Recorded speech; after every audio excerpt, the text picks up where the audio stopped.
Malgré son affirmation selon laquelle la religion islamique est la source de la législation principale du pays, l'organisation d'Al-Hamadain a toutefois violé tous les enseignements de l'islam et son attitude à l'égard des femmes,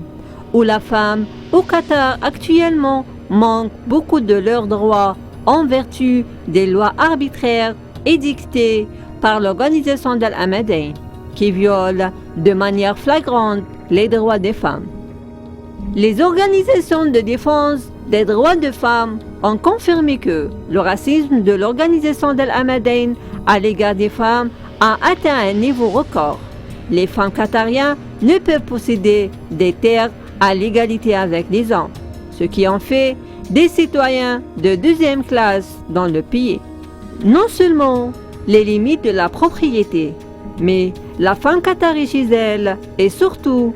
avec les lois d'Al-Hamadain doivent supporter toutes sortes de violences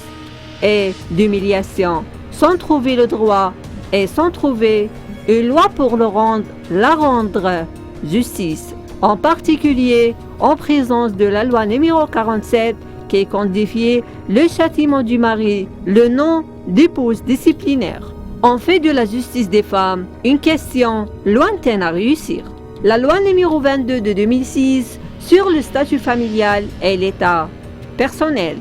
stipule à l'article 36 la validité du contrat de mariage en présence du tuteur de la femme et de témoins masculins, sans tenir compte à son avis personnel. L'épouse concernant dans la décision de s'associer à cet homme. En vertu de l'article numéro 57 de la loi numéro 22 de 2006, le viol conjugal ou la violence domestique ne sont pas considérés comme une infraction punissable, ce qui fait que les femmes qatariennes souffrant d'une situation tragique en raison de l'absence de la justice et de la punition des maris.